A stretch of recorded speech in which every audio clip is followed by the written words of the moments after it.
Hi, this is Brad Constantine, and this is a podcast recording of the Old Testament.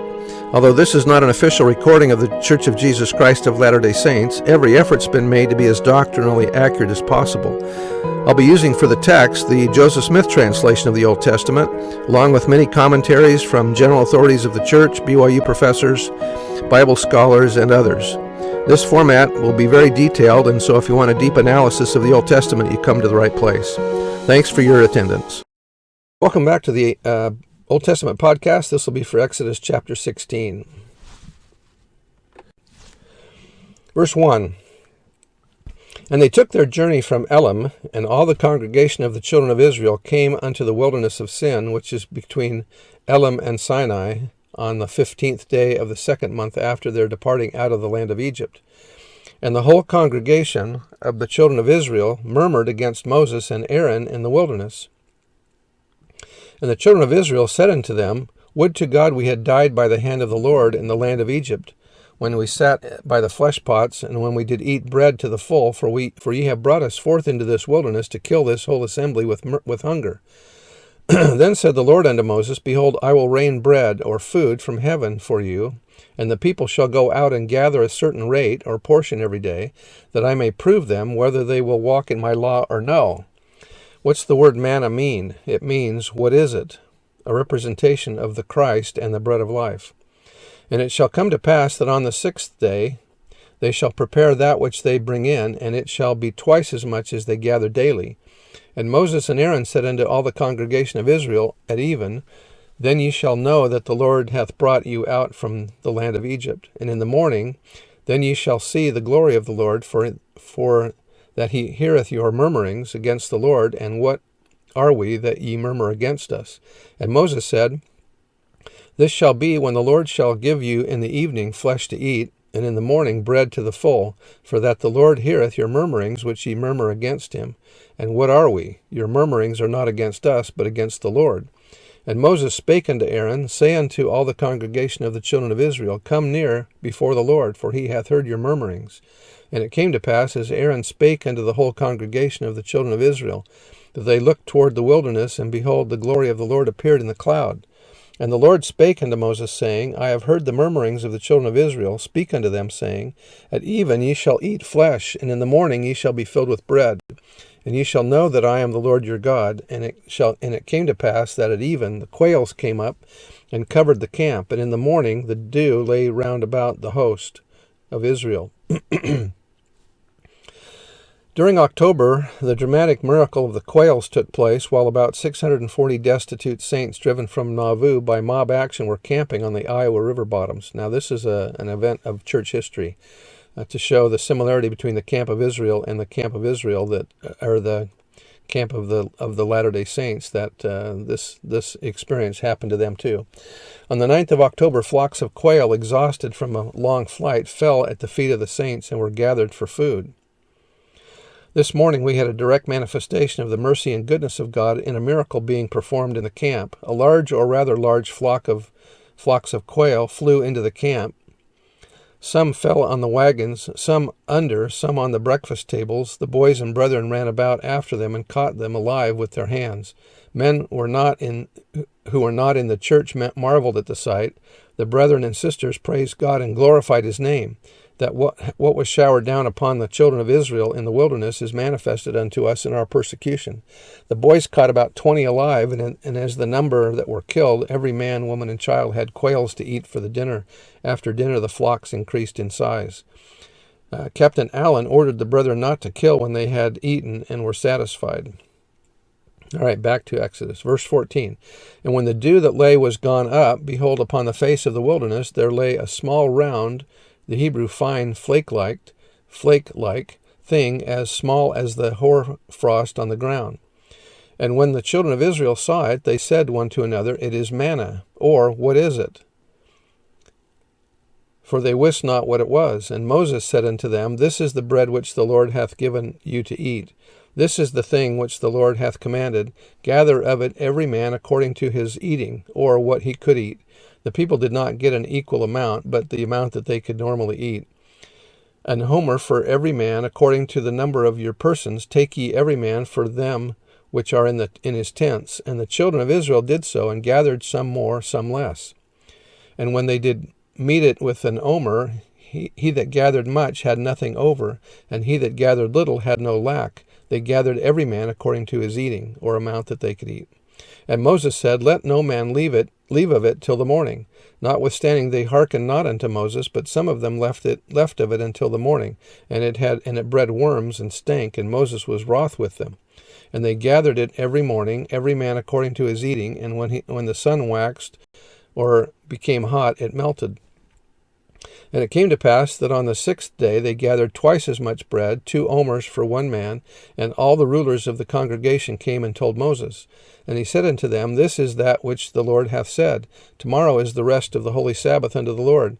Bake that which ye will bake today, and seethe, or cook what you will cook, that ye will seethe, and that which remaineth over lay up for you to be kept until the morning.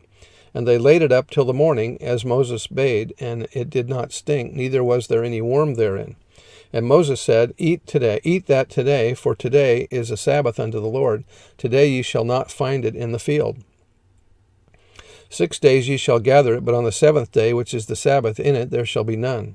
And it came to pass that there went out some of the people on the 7th day for to gather, and they found none.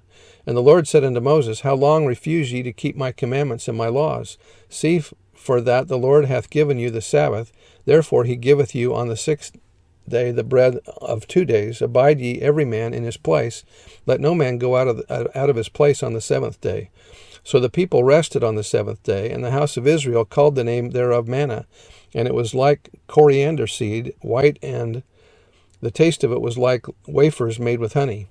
And Moses said, This is the thing which the Lord commandeth, fill an omer of it to be kept for your generations or posterity, that they may see the bread wherewith I have fed you in the wilderness, when I brought you forth from the land of Egypt. And Moses said unto Aaron, Take a pot, and put an omer full of manna therein, and lay it up before the Lord, to be kept for your generation or posterity. As the Lord commanded Moses, so Aaron laid it up before the testimony to be kept. And the children of Israel did eat manna 40 years, until they came to a land inhabited. They did eat manna until they came into the borders of the land of Canaan.